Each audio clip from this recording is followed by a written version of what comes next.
नमस्कार, आप जुड़ चुके हैं बटनेर पोस्ट के साथ। मैं हूं गोपाल झा। आज हम गीत संगीत की बात करेंगे और उस गीत संगीत की बात करेंगे जहां पर राजस्थान की मिट्टी की खुशबू आप महसूस करेंगे। जी हाँ, मैं बात कर रहा हूं राजस्थान ही नहीं, देश ही नहीं, बल्कि दुनिया में राजस्थानी गीत की का जो एक खुशबू है, उसकी जो महक है, उसको फैलाने वाले बहुत बड़े कलाकार, फनकार जनाब बुंदू खां लंगा जी। आपका बहुत बहुत स्वागत है। नमस्कार।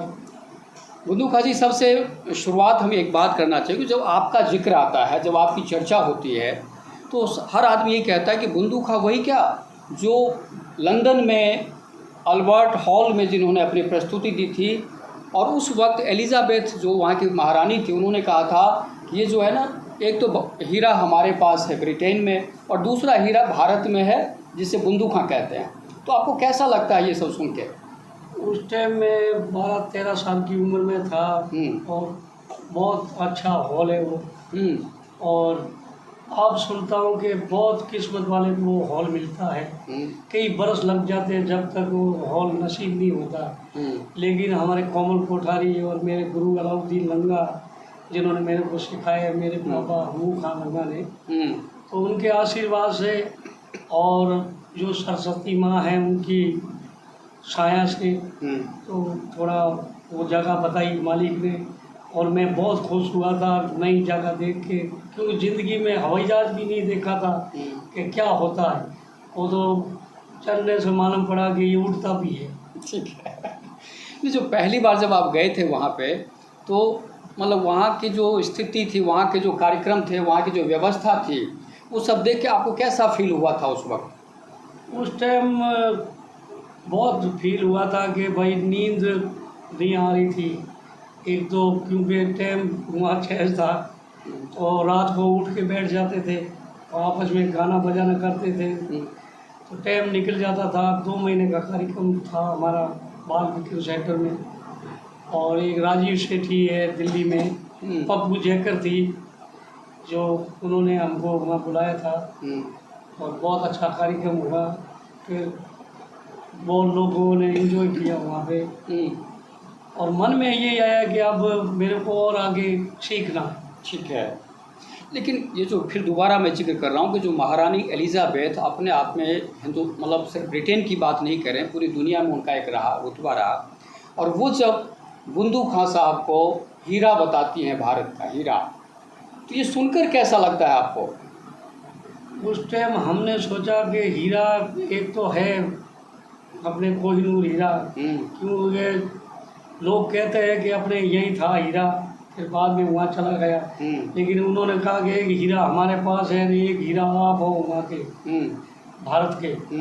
तो हमारे जो ग्रुप लीडर थे उन्होंने कहा कि भाई आपका नाम बहुत अच्छा हो गया। आप ठीक है, हम तो खुश हुए और हमारे जो रिश्तेदार सुनने वाले खुश हुए कि भाई इतना नाम है।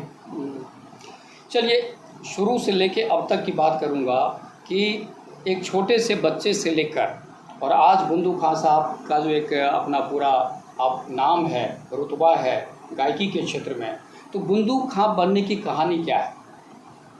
बुंदू खां बनने की कहानी यही है कि हमारी 7 पीढ़ी गाती है, ये गाना बजाना ही है हमारा। हमारी लंगा जो कम्युनिटी है और हमारे जो सिंधी सिपाही जो जजमान है और राजपूत, इनके घर पे हम जाते थे और हमारे दादा परदादा वहीं बैठे रहते थे। क्यों, मजदूरी तो थी नहीं, तो उन पे खेत पे काम करते थे, गाना भी वहीं गाते थे, पेट भराई करते थे। उनके बाद में धीरे धीरे ये शहर में आने लगे हमारे बुजुर्ग। तो जोधपुर आए, तो जोधपुर में कोमल दा का नाम सुना होगा आपने, कोमल कोठारी। हाँ, बिल्कुल बिल्कुल। उस टाइम नूर मोहम्मद लंगा, अलाउद्दीन लंगा उस टाइम थे, और सुधाराज हंसी होटल एकेडमी की चेयरमैन, और पुलिस दादा थे वहाँ पे। तो पत्रिका नया खुला ही था उस टाइम। तो उन्होंने बोला कि भाई यहाँ पे लंगे रहते हैं, उनको लेके आओ। तो लंगों में समझते नहीं थे लोग, और लंगे डरते थे क्योंकि गाते तो अच्छे थे। तो एक बार क्योंकि एक बार भेजते थे वो, तो उनको नूर मोहम्मद लंगा जी को बुलाया कि आप गाना सुनो।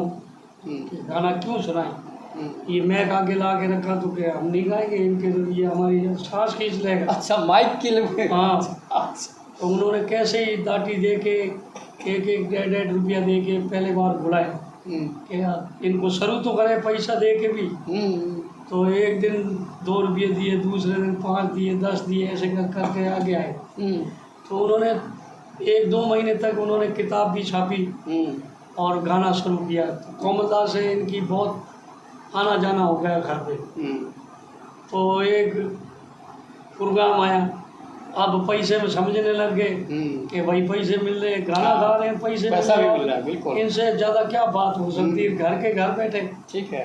तो इन्होंने अब शुरू किया, कोई स्कूलों में कार्यक्रम छोटा मोटा करते थे ये। तो फिर बाद में नूर मोहम्मद लंगा हुए, अलाउद्दीन लंगा मेरे गुरु, और शुमार एक गम्मू खां जो मोरचंग जो बजाने वाले थे लंबे से, रूस में जो बजाया था मोरचंग। ठीक है। तो वे बहुत गाना बजाना तो सब अच्छा हुआ, लेकिन जो मूस बज रही थी वो बहुत बढ़िया थी। क्योंकि वो उन्होंने देखा मूस बज रही, मूस नहीं थी, उन्होंने बताया ये मोरचंग है। अच्छा अच्छा, लोहे का। ठीक है। तो बहुत अच्छा लगा था उन लोगों कि पहली बार वो रूस गए थे। फिर बाद में कोमलदा ने, हम बच्चे ही थे उस टाइम, ये बंटे वगैरह खेलते थे हम लोग। तो वहाँ से अंग्रेज़ लेके आए, ये उन्होंने आवाज़ सुना हमारा कि ये ठीक है, हमको भी पैसे दिए, 30 रुपये दिए मेरे को। तो मेरे पापा ने कहा यार 30 रुपये तो कम नहीं है।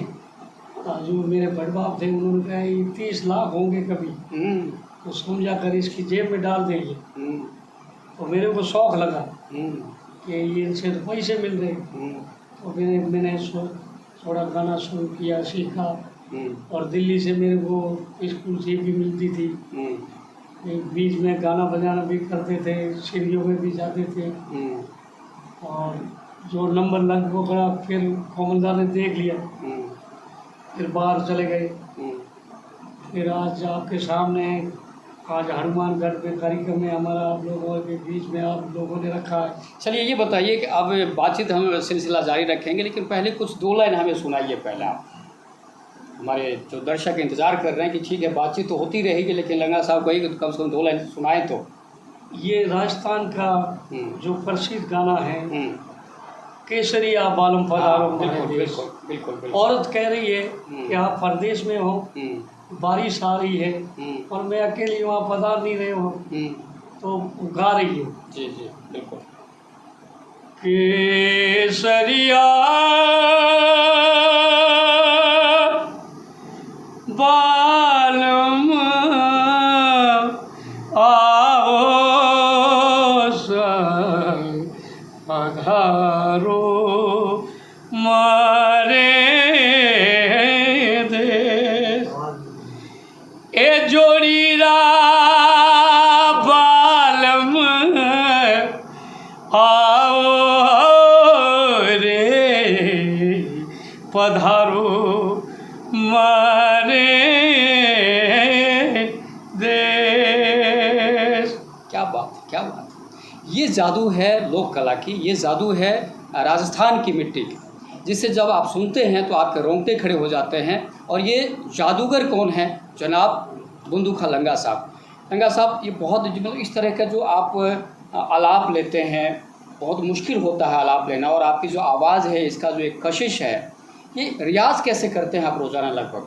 ये रियाज मैंने, अब क्योंकि परिवार का दबाव आ जाता है और घर में बूढ़े बड़े चले जाते हैं, तो वजन बहुत होता है। क्यों बिना मैक में गाता था मैं। शादी ब्याह में पहले मैक नहीं लगा, बगैर माइक के, बिना मैक के लोग बैठे रहते थे बहुत दूर, और वहाँ से मेरी आवाज़ मैं गाता था तो वहाँ तक पहुँचती थी।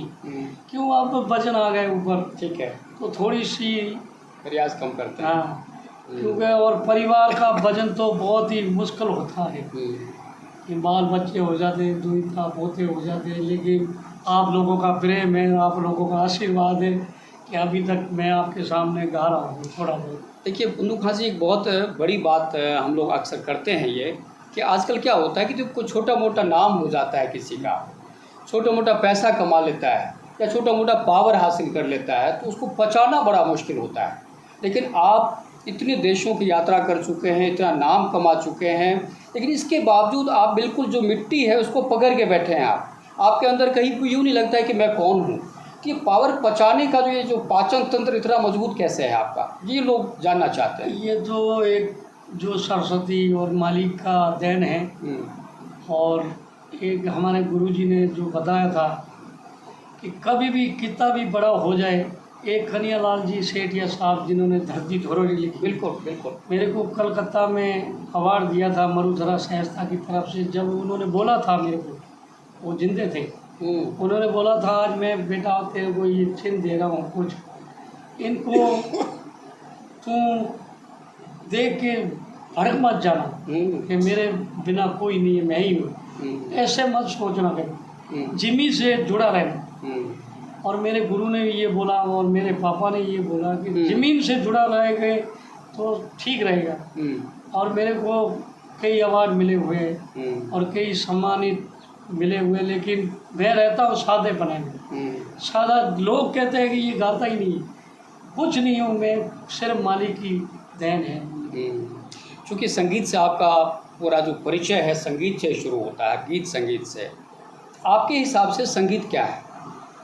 ये संगीत एक साधना है और संगीत एक ऐसा राग है। ये कोई आदमी बीमार है और समझने वाला है और वो सुर लग गया तो उनको उठना पड़ेगा, इतना संगीत में शक्ति है। संगीत को समझने वाला होना चाहिए, बिल्कुल बिल्कुल, नहीं समझता तो उनके लिए कुछ नहीं। और जो सुर में समझेगा उनको मालूम है कि ये क्या चीज़ है। ये समझ, सुर ईश्वर है, ईश्वर है। बिल्कुल बिल्कुल, बहुत बढ़िया। आपने लगभग 80, 90, 100 से ज़्यादा देशों की यात्राएं की है, खूब सारे परफॉर्मेंस दिए आपने। अगर मैं आपसे ये पूछूं कि तमाम कार्यक्रमों में से कोई ऐसा कार्यक्रम जो आपके दिल में आज भी है कि अरे वाकई बहुत शानदार कार्यक्रम था वो, तो किसका जिक्र करेंगे आप? एक प्रोग्राम हमने किया था हिरोशिमा नागासाकी में, जापान में, जहाँ बम गिरा था। हाँ, हिरोशिमा। तो जो गुजर गए थे उनकी कब्रिस्तान पे जाके हमने गाया था। तो उनकी याद में हमने किया। उस टाइम हमको लगा कि उनके जो परिवार वाले जिंदे थे कुछ, तो वो भी लंगड़े लूले हुए थे, तो हमारे सामने ही बैठे थे, वो बेचारे रो रहे थे। तो हमने वो गाया था गाना, ये सुनाइए, दो लाइन। कुर जाए मारो भवरे मिला दुनी रे सा, अरे सुतिए कुरजा पिलोड़ी पर बात, अरे गई मारे साजन सारे पास, कुर जाए मारो भंवरे मिला दुनी रे सा। भंवर बोलते हैं अजमेर नायक को, और वो गुजर गया है तो उनको कौन मिलाएगा। बिल्कुल बिल्कुल। उस टाइम हमको दुख हुआ कि हम इनके स्थान पे गा रहे हैं हम, और दर्द हुआ हमारे को। तब आपने ये गीत गाया? हाँ, ये गाना गाया। चलिए, ऊर्जा। अगर आप, मैं दूसरी बात पूछूं कि आप इतने तमाम कार्यक्रमों में एक कटु अनुभव ही होता है कि कहीं पे लगता है कि यार मैं कहाँ के फंस गया, ऐसा कोई ऐसा संस्मरण आपको याद है? ऐसा कहीं कहीं पार्टी में होता है। क्यों, कोई तो कहता है मोरू भाई सुना दे, कोई कहता है कि अब तादरिया मगरिया सुना दे, गाना एक ही है। कोई कहता है कि वो सुना दे, अब क्या सुनाए हम। ठीक है, हम वहाँ से कोशिश करते हैं निकलने की कि आप यहाँ से निकल जाए, फंस गए, अब यहाँ से निकलो। तो हम कैसे ही करके ढोलक वगैरह एक एक करके निकल जाते हैं। सिर्फ घर वाले को बोलते भाई थोड़ा मदद करो यार, हम निकाल दो यहाँ से हम। बिल्कुल, कभी कभी ऐसा होता है हमारे में। जी जी, कलाकार तो हैं लेकिन कभी कभी मुश्किल में पड़ जाते हैं। बिल्कुल बिल्कुल। चलिए, हर सरकार का एक मतलब होता है कि भाई आप जो लोक कला है उसका संरक्षण कीजिए, उसको बचा के रखिए। कलाकार सरकार से क्या चाहते हैं? कलाकार यही चाहता है कि जिंदगी अब गुजरने का टाइम आ गया है और हमारा लोक संगीत ख़त्म हो रहा है। सरकार से यही मदद चाहते हैं कि हम अभी जो हमारे सीएम साहब ने जो घोषणा की है पैसे की 100 दिन के रोज, तो उनसे हमारा जो दिल है, जो गाना बुझ गया था हमारे ज़मीर से, वो अब वापस जगा है कि हम गाएंगे बजाएंगे तो ये 100 दिन हमको मिलेंगे। तो ये हमारी आस लगी है, एक उम्मीद जगी और पूरे राजस्थान के कलाकारों को यही बोलना चाहता हूँ कि ये अपने संगीत को जिंदा रखने के लिए अपने जो सीएम साहब है अशोक जी गहलोत साहब ने जो ये घोषणा की है, ये कलाकारों के लिए बहुत बड़ी बात है सर। ज़िंदगी में पहली बार, मैं ही 50 साल का हो गया हूँ, लेकिन ऐसी घोषणा मैंने नहीं सुनी थी। 100 दिन हाजिरी मिलेगी, अब मिलेगी क्या वो देखा जाएगा, लेकिन ठीक है, ये हमारे परिवार के लिए बहुत बड़ी बात है सर। परिवार की बात की आपने, और हमारे जो दर्शक हैं इनमें से बहुत सारे ऐसे दर्शक हैं जो उस्ताद बुंदू खां के परिवार के बारे में जानना चाहते हैं, तो आप थोड़ा वो बताइए विस्तार से कि परिवार में कौन कौन है, क्या करते हैं वो। एक तो परिवार में पहले तो जो मेरी बहनें हैं 7 हैं, ठीक है, 2 भाई है, मेरे से छोटा है, और मेरा जो है परिवार अभी मेरे बच्चे 4 लड़के हैं, 5 लड़कियां हैं, और सबकी शादी कर दी। अब देखो मालिक बहुत बड़ा है, आज आपके सामने हूँ, गा रहा हूँ थोड़ा बहुत, और आपका प्रेम है, और मालिक और लंबी उम्र दे आपको और हमको, और हमारा जो राजस्थान ये फूले फले, हिंदुस्तान फूले फले। मैं तो यही मालिक से दुआ करता हूँ कि ये अपना कार्यक्रम चलते रहे, आप लोग हमको बुलाते रहे, और हमारी जो कला है ये छुपनी चाहिए। ये जो बच्चे हैं आपके, जो 4 बेटे हैं, बेटे भी गाते हैं? बेटे गाते हैं, कम गाते हैं, थोड़े गाते हैं, क्योंकि अभी स्टेट के लायक नहीं हुए। तो उनको तालीम नहीं दे रहे हैं अभी? तालीम दे रहा हूँ मैं, वो ढोलक बजाता है, एक खरताल बजाता है, एक गाता है, एक छोटा है वो पढ़ने जाता है, और लड़कियां हमारे में गाती नहीं है, उनको हमारी ससुराल दिया हमारी औरतें कई स्टेट में नहीं, हमसे अच्छी गाती है, लेकिन बहुत खतरनाक गाती है, लेकिन सार्वजनिक रूप से मंच पे नहीं गाती है। हमारे जो घर पे है शादी वगैरह वहाँ गाती है। एक चीज़ है कि जो हमारे जो भारत की बात करें या राजस्थान की अपन बात कर रहे हैं, यहाँ पर जो हमारे जो परंपरागत वाद्य यंत्र जिसको हम कहते हैं कि बजाने के लिए, चाहे खरताल है या और भी अलग अलग है, तो इनको बचा के रखना बड़ा मुश्किल है। तो कैसे इसको संजो के रखते हैं, इस परिपाटी को आगे बढ़ा रहे हैं आप लोग? ये जो साज थे पुराने वो तो ख़त्म हो गए, क्योंकि अब तो सारा नया नया आ रहा है पूरा। तो हमारे जो बुजुर्ग हैं उनकी सादगी भी अभी कम से कम 10-15 साल की तो होगी पुरानी, जो पहले बनती थी कराची में। ठीक है, कराची में, कराची पाकिस्तान में। तो उस टाइम वो आ गए थे, कोई बुजुर्ग वहाँ से लेके आ गए, फिर यहीं रह गए। तो जिजमान के पीछे वही आ गए कि हम भी जा रहे अपने मारवाड़, आप भी मारवाड़ चलो। तो हमारे गांव को मारवाड़ ही बोलते थे, ठीक है, कि मारवाड़ में चलो। मारवाड़ में आ गए वो, और वो सिंधी सादगी अभी मैं लाया नहीं, शाम को है कार्यक्रम बताऊंगा मैं, ठीक है। तो कम से कम हम हमारे दादा परदादा की याद की, बहुत पुराना साज है वो। ऐसे खरताल मिल जाएगी या बन जाएगी, मोरचक बन जाएगा, हारमोनी मिल जाएगी, लेकिन वो सादगी है ना वो बहुत मुश्किल मिलती उनको। चलिए बुंदू खां जी, अब ये बता दीजिए कि राजस्थानी लोकगीत का भविष्य कैसा है? भविष्य अभी जो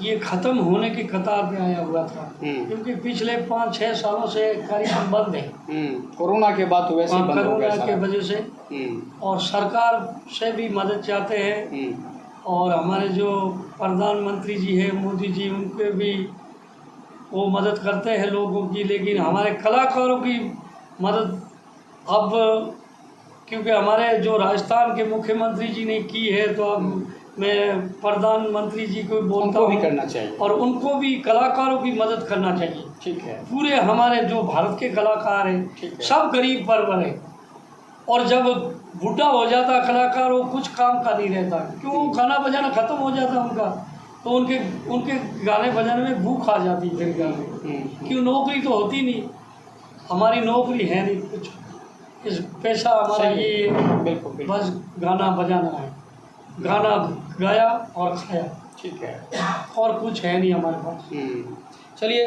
आप चूँकि अपने गांव के उपसरपंच भी हैं, मैंने पता किया, तो ये एक इतना बड़ा कलाकार गांव का उपसरपंच कैसे बन जाता है?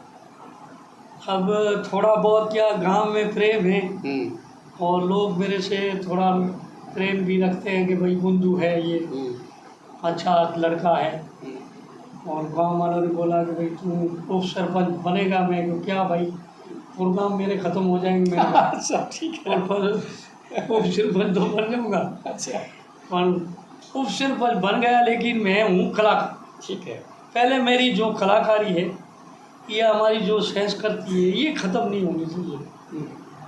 और उप सरपंच हूँ, लेकिन अभी तक उप सरपंच वाला काम हमारे गांव में नहीं हुआ। ठीक है। और हरीश जी को भी बोलना चाहता हूँ मैं। हरीश चौधरी, हरीश चौधरी जो कांग्रेस के वरिष्ठ नेता हैं, वो बाड़मेर से बिलोंग करते हैं, और जहाँ से बंधु खां लंगा साहब भी बिलोंग करते हैं, और इनके बहुत अच्छे मित्र भी हैं वो। तो क्या आप डिमांड करते हैं उनसे, वो भी बता दें। मैं ये डिमांड करता हूँ, एक तो हमारे बच्चों के लिए जो सीखने के लिए एक हॉल बनाया हमारे उधर, एक हमारे बूढ़े बुजुर्ग है कलाकार जो खारिज हो चुके हैं, उनकी बेचारों की कुछ तनख्वाह शुरू कर दे तो गोली दवाई के पैसे मिल जाए। और हमारे बच्चों को जो सिखाने के मास्टर लगाए, उनकी हेल्प हो जाए, और हमारा लोक संगीत नहीं डूबे। ये हरीश जी को हाथ जोड़ के मैं प्रार्थना करता हूँ कि ये लंगा जाति गांव बड़नवा तहसील वायतू और हमारे क्षेत्र से जीते हुए मालिक, थोड़ा ये हमारा लंगा कॉलोनी का भला कर दीजिए। यहाँ पर मेरे को थोड़ा सा होता है कि जब भारत में, जब मैं कई बार करता हूँ कि अगर छोटी मोटी एक्टिंग करने के बाद जो लोग नाम कमा लेते हैं, तो उनका जो जीवन शैली है, जीवन स्तर है, काफ़ी अलग टाइप का हो जाता है। लेकिन जो लोग कलाकार होते हैं, ख़ास तौर पे बंधु खां साहब की बात करता हूँ, जो इतने बड़े कलाकार हैं, इतना बड़ा नाम है, लेकिन जब ये लोग अपनी ज़मीन को नहीं छोड़ते तो उनका कहीं ना कहीं दुरुपयोग भी होता है। तो जो खासतौर पे जो सियासतदान हैं, राजस्थान के सियासतदानों से, चाहे वो किसी भी पार्टी के हैं, कम से कम सरकार का ये फ़र्ज़ बनता है कि लोग कलाकारों का वो संरक्षण करें। और ठीक है, मुख्यमंत्री अशोक गहलोत ने बहुत अच्छी पहल की है, लेकिन ये छोटी पहल है, इसको और बेहतर बनाने की ज़रूरत है। लंगा साहब, आप हमारे साथ आपने बातचीत की, बहुत बहुत धन्यवाद। बहुत धन्यवाद, नमस्कार, खमागनी, राम राम, और सब वालों को नाम नाम, और हनुमानगढ़ के लोगों को प्रणाम।